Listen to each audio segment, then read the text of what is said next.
desdicha es diversa. La desgracia cunde multiforme sobre la tierra.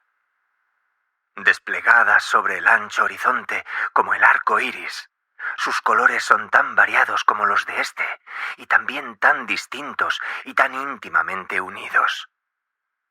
Desplegada sobre el ancho horizonte como el arco iris, ¿cómo es que de la belleza he derivado un tipo de fealdad? De la alianza y la paz, un símil del dolor. Pero, así como en la ética, el mal es una consecuencia del bien, así en realidad, de la alegría nace la pena.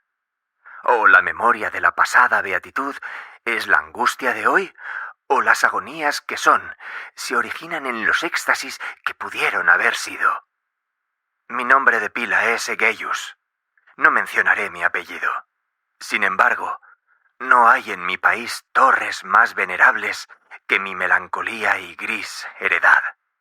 Nuestro linaje ha sido llamado raza de visionarios, y en muchos detalles sorprendentes, en el carácter de la mansión familiar, en los frescos del salón principal, en las colgaduras de los dormitorios, en los relieves de algunos pilares de la sala de armas, pero especialmente en la galería de cuadros antiguos, en el estilo de la biblioteca y, por último, en la peculiarísima naturaleza de sus libros. Hay elementos más que suficientes para justificar esta creencia. Los recuerdos de mis primeros años se relacionan con este aposento y con sus volúmenes, de los cuales no volveré a hablar. Allí murió mi madre. Allí nací yo. Pero es simplemente ocioso decir que no había vivido antes, que el alma no tiene una existencia previa. ¿Lo negáis? Lo discutiremos al punto. Yo estoy convencido, pero no trato de convencer. Hay, sin embargo, un recuerdo de formas aéreas, de ojos espirituales y expresivos, de sonidos musicales, aunque tristes. Un recuerdo que no será excluido, una memoria como una sombra, vaga, variable, indefinida, insegura, y como una sombra también en la imposibilidad de librarme de ella mientras brille el sol de mi razón. En ese aposento nací. Al despertar de improviso de la larga noche, de eso que parecía, sin serlo, la no existencia, a regiones de hadas, a un palacio de imaginación, a los extraños dominios del pensamiento y la erudición monásticos, no es raro que mirara a mi alrededor con ojos asombrados y ardientes, que malgastara mi infancia entre libros y disipara mi juventud en ensoñaciones. Pero sí es raro que transcurrieran los años y el cénit de la virilidad me encontrara aún en la mansión de mis padres. Sí, es asombrosa la paralización que subyugó las fuentes de mi vida. Asombrosa la inversión total que se produjo en el carácter de mis pensamientos más comunes. Las realidades terrenales me afectaban como visiones, y sólo como visiones, mientras las extrañas ideas del mundo de los sueños se tornaron, en cambio, no en pasto de mi existencia cotidiana, sino realmente en mi sola y entera existencia. Berenice y yo éramos primos y crecimos juntos en la heredad paterna, pero crecimos de distinta manera. Yo, enfermizo, envuelto en melancolía. Ella, ágil, graciosa, desbordante de fuerzas. Suyos eran los paseos por la colina, míos los estudios del claustro. Yo, viviendo encerrado en mí mismo y entregado en cuerpo y alma a la intensa y penosa meditación. Ella, vagando despreocupadamente por la vida, sin pensar en las sombras del camino o en la huida silenciosa de las horas de alas negras. Berenice. Invoco su nombre, Berenice. Y de las grises ruinas de la memoria, 1000 tumultuosos recuerdos se conmueven a este sonido. Vívida acude ahora su imagen ante mí, como en los primeros días de su alegría y de su dicha. Espléndida y, sin embargo, fantástica belleza. Sílfide entre los arbustos de Arnheim. Náyade entre sus fuentes. Y entonces, todo es misterio y terror, y una historia que no debe ser relatada. La enfermedad, una enfermedad fatal, cayó sobre ella como el simón, y mientras yo la observaba, el espíritu de la transformación la arrasó, penetrando en su mente, en sus hábitos y en su carácter, y de la manera más sutil y terrible, llegó a perturbar su identidad. El destructor iba y venía, y la víctima, ¿dónde estaba? Yo no la conocía, o por lo menos, ya no la reconocería como Berenice. Entre la numerosa serie de enfermedades provocadas por la primera y fatal, que ocasionó una revolución tan horrible en el ser moral y físico de mi prima, debe mencionarse como la más afligente y obstinada, una especie de epilepsia que terminaba no rara vez en catalepsia, estado muy semejante a la disolución efectiva, y de la cual su manera de recobrarse era en muchos casos brusca y repentina. Entretanto, mi propia enfermedad, pues me han dicho que no debo darle otro nombre, mi propia enfermedad, digo, crecía rápidamente, asumiendo por último un carácter monomaníaco de una especie nueva y extraordinaria, que ganaba cada vez más vigor. Y al fin obtuvo sobre mí un incomprensible ascendiente. Esta monomanía, si así debo llamarla, consistía en una irritabilidad morbosa, de esas propiedades de la mente que la ciencia psicológica designa con la palabra atención. Es más que probable que no se me entienda, pero temo en verdad que no haya manera posible de proporcionar a la inteligencia del lector corriente una idea adecuada de esa nerviosa intensidad del interés con que en mi caso las facultades de meditación, por no emplear términos técnicos, actuaban y se sumían en la contemplación de los objetos del universo, aún de los más comunes. Reflexionar largas horas, infatigable, con la atención clavada en alguna nota trivial, al margen de un libro, o en su tipografía. Pasar la mayor parte de un día de verano absorto en una sombra extraña que caía oblicuamente sobre el tapiz o sobre la puerta. Perderme durante toda una noche en la observación de la tranquila llama de una lámpara, o los rescoldos del fuego. Soñar días enteros con el perfume de una flor. Repetir monótonamente alguna palabra común, hasta que el sonido, por obra de la frecuente repetición, dejaba de suscitar idea alguna en la mente. Perder todo sentido de movimiento o de existencia física gracias a una absoluta y obstinada quietud, largo tiempo prolongada.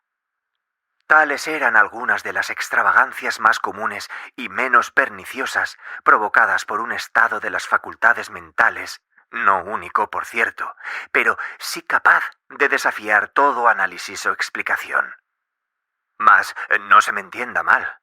La excesiva, intensa y mórbida atención, así excitada por objetos triviales en sí mismos, no debe confundirse con la tendencia a la meditación, común a todos los hombres, y que se da especialmente en las personas de imaginación ardiente. Tampoco era, como pudo suponerse al principio, un estado agudo o una exageración de esa tendencia, sino primaria y esencialmente distinta, diferente.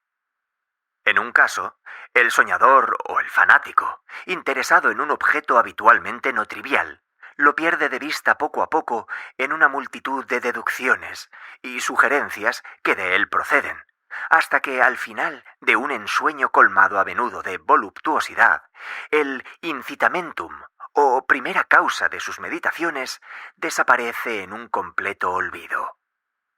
En mi caso, el objeto primario era invariablemente trivial, aunque asumiera, a través del intermedio de mi visión perturbada, una importancia refleja y real.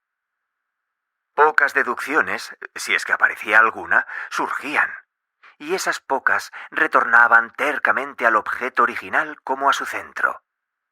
Las meditaciones nunca eran placenteras, y al cabo del ensueño, la primera causa, lejos de estar fuera de vista, había alcanzado ese interés sobrenaturalmente exagerado que Tuscurio, de Amplitudine Beatir Regni Dei, la gran obra de San Agustín, La ciudad de Dios, y la de Tertuliano, De carne Christi, cuya paradójica sentencia, mortus est Dei filius, credibile est quia ineptum est, et sepultus resurrexit, certum est quia impossibili est, ocupó mi tiempo íntegro durante muchas semanas de laboriosa e inútil investigación.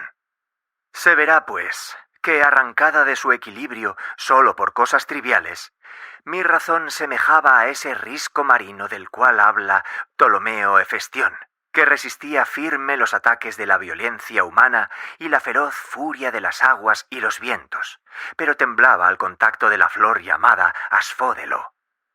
Y aunque para un observador descuidado pueda parecer fuera de duda que la alteración producida en la condición moral de Berenice por su desventurada enfermedad me brindaría muchos objetos para el ejercicio de esa intensa y anormal meditación, cuya naturaleza me ha costado cierto trabajo explicar, en modo alguno era este el caso. En los intervalos lúcidos de mi mal, su calamidad me daba pena, y muy conmovido por la ruina total de su hermosa y dulce vida, no dejaba de meditar con frecuencia, amargamente, en los prodigiosos medios por los cuales había llegado a producirse una revolución tan súbita y extraña. Pero estas reflexiones no participaban de la idiosincrasia de mi enfermedad, y eran semejantes a las que, en similares circunstancias, podían presentarse en el común de los hombres. Fiel a su propio carácter, mi trastorno se gozaba en los cambios menos importantes, pero más llamativos, operados en la constitución física de Berenice, en la singular y espantosa distorsión de su identidad personal, en los días más brillantes de su belleza incomparable. Seguramente no la amé. En la extraña anomalía de mi existencia, los sentimientos en mí nunca venían del corazón, y las pasiones siempre venían de la inteligencia. A través del alba gris, en las sombras entrelazadas del bosque a mediodía y en el silencio de mi biblioteca por la noche, su imagen había flotado ante mis ojos y yo la había visto no como una Berenice viva, palpitante, sino como la Berenice de un sueño, no como una moradora de la tierra terrenal, sino como una abstracción, no como una cosa para admirar, sino para analizar, no como un objeto de amor, sino como el tema de una especulación tan abstrusa cuanto inconexa. Y ahora temblaba en su presencia y palidecía cuando se acercaba. Sin embargo, lamentando amargamente su decadencia y su ruina, recordé que me había amado largo tiempo, y en un mal momento le hablé de matrimonio. Y al fin se acercaba la fecha de nuestras nupcias, cuando, una tarde de invierno, en uno de estos días intempestivamente cálidos, serenos y brumosos, que son la nodriza de la hermosa Alción, me senté creyéndome solo en el gabinete interior de la biblioteca.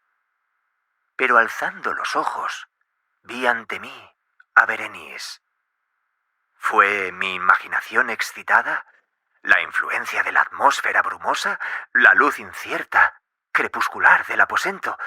¿O los grises vestidos que envolvían su figura, los que le dieron un contorno tan vacilante e indefinido? No sabría decirlo. No profirió una palabra, y yo por nada del mundo hubiera sido capaz de pronunciar una sílaba. Un escalofrío helado recorrió mi cuerpo. Me oprimió una sensación de intolerable ansiedad, Una curiosidad devoradora invadió mi alma y reclinándome en el asiento, permanecí un instante sin respirar, inmóvil, con los ojos clavados en su persona. Su delgadez era excesiva y ni un vestigio del ser primitivo asomaba en una sola línea del contorno. Mis ardorosas miradas cayeron, por fin, en su rostro. La frente era alta, muy pálida, singularmente plácida, y el que en un tiempo fuera cabello de azabache, caía parcialmente sobre ella, sombreando las hundidas sienes con innumerables rizos, ahora de un rubio reluciente, que por su matiz fantástico discordaban por completo con la melancolía dominante de su rostro. Sus ojos no tenían vida ni brillo y parecían sin pupilas. Y esquivé involuntariamente su mirada vidriosa para contemplar los labios, finos y contraídos. Se entreabrieron y en una sonrisa de expresión peculiar, los dientes de la cambiada Berenice se revelaron lentamente a mis ojos. Ojalá nunca los hubiera visto, o después de verlos hubiese muerto. El golpe de una puerta al cerrarse me distrajo, y alzando la vista, vi que mi prima había salido del aposento. Pero del desordenado aposento de mi mente no había salido, ni se apartaría el blanco y horrible espectro de los dientes. Ni un punto en su superficie, ni una sombra del esmalte, ni una melladura en el borde hubo en esa pasajera sonrisa que no se grabara a fuego en mi memoria. Los vi entonces con más claridad que un momento antes. Los dientes.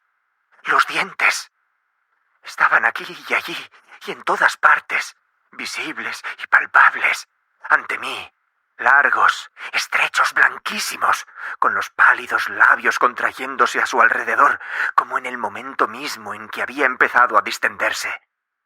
Entonces sobrevino toda la furia de mi monomanía y luché en vano contra su extraña e irresistible influencia. Entre los múltiples objetos del mundo exterior, no tenía pensamientos sino para los dientes. Los ansiaba con un deseo frenético. Todos los otros asuntos y todos los diferentes intereses se absorbieron en una sola contemplación. Ellos eran los únicos presentes a mi mirada mental, y en su insustituible individualidad llegaron a ser la esencia de mi vida intelectual. Los observé a todas luces, les hice adoptar todas las actitudes, examiné sus características, estudié sus peculiaridades, medité sobre su conformación, reflexioné sobre el cambio de su naturaleza. Me estremecía al asignarles en imaginación un poder sensible y consciente, y aún, sin la ayuda de los labios, una capacidad de expresión moral. Se ha dicho bien de Mademoiselle Sayet que tous pas étallant de sentiment. Y de Berenice yo creía con la mayor seriedad que tous ces dents étallant des idées. Des idées. Este fue el insensato pensamiento que me destruyó. Des idées. Por eso era que los codiciaba tan locamente. Sentí que solo su posesión podía devolverme la paz, restituyéndome a la razón. Y la tarde cayó sobre mí, y vino la oscuridad. Duró y se fue, y amaneció el nuevo día.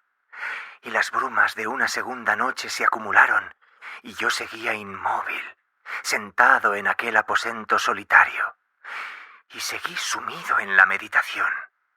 Y el fantasma de los dientes mantenía su terrible ascendiente como si, con la claridad más viva y más espantosa, flotara entre las cambiantes luces y sombras del recinto. Al fin, irrumpió en mis sueños un grito como de horror y consternación. Y luego, tras una pausa, el sonido de turbadas voces mezcladas con sordos lamentos de dolor y pena. Me levanté de mi asiento y abriendo de par en par una de las puertas de la biblioteca, vi en la antecámara a una criada deshecha en lágrimas, quien me dijo que Berenice ya no existía. Había tenido un acceso de epilepsia por la mañana temprano y ahora, al caer la noche, la tumba estaba dispuesta para su ocupante y terminados los preparativos del entierro. Me encontré sentado en la biblioteca y de nuevo solo. Me parecía que acababa de despertar de un sueño confuso y excitante. Sabía que era medianoche y que desde la puesta del sol, Berenice estaba enterrada. Pero del melancólico periodo intermedio no tenía conocimiento real, o por lo menos definido. Sin embargo, su recuerdo estaba repleto de horror. Horror más horrible por lo vago, terror más terrible por su ambigüedad. Era una página atroz en la historia de mi existencia, escrita toda con recuerdos oscuros, espantosos, ininteligibles. Luché por descifrarlos, pero en vano, mientras una y otra vez, como el espíritu de un sonido ausente, un agudo y penetrante grito de mujer parecía sonar en mis oídos. Yo había hecho algo. ¿Qué era? Me lo pregunté a mí mismo en voz alta, y los susurrantes ecos del aposento me respondieron. En la mesa, a mi lado, ardía una lámpara, y había junto a ella una cajita. No tenía nada de notable, y la había visto a menudo, pues era propiedad del médico de la familia. Pero ¿cómo había llegado allí, a mi mesa? ¿Y por qué me estremecí al mirarla? Eran cosas que no merecían ser tenidas en cuenta, y mis ojos cayeron al fin en las abiertas páginas de un libro y en una frase subrayada. Dicebant mi sodales, si sepulcrum amicae visitarem. Curas meas aliquantulum fore levatas. ¿Por qué, pues? Al leerlas, se me erizaron los cabellos y la sangre se congeló en mis venas. Entonces sonó un ligero golpe en la puerta de la biblioteca. Pálido como un habitante de la tumba, entró un criado de puntillas. Había en sus ojos un violento terror, y me habló con voz trémula, ronca, ahogada. ¿Qué dijo? Oí algunas frases entrecortadas. Hablaba de un salvaje grito que había turbado el silencio de la noche, de la servidumbre reunida para buscar el origen del sonido, y su voz cobró un tono espeluznante, nítido cuando me habló, susurrando de una tumba violada, de un cadáver desfigurado, sin mortaja, y que aún respiraba, aún palpitaba, aún vivía. Señaló mis ropas. Estaban manchadas de barro, de sangre coagulada. No dije nada. Me tomó suavemente la mano. Tenía marcas de uñas humanas. Dirigió mi atención a un objeto que había contra la pared. Lo miré durante unos minutos. Era una pala. Con un alarido salté hasta la mesa y me apoderé de la caja, pero no pude abrirla. Y en mi temblor se me deslizó de la mano y cayó pesadamente. Y se hizo añicos. Y de entre ellos, entrechocándose, rodaron algunos instrumentos de cirugía dental, mezclados con 32 objetos pequeños, blancos, marfilinos, que se desparramaron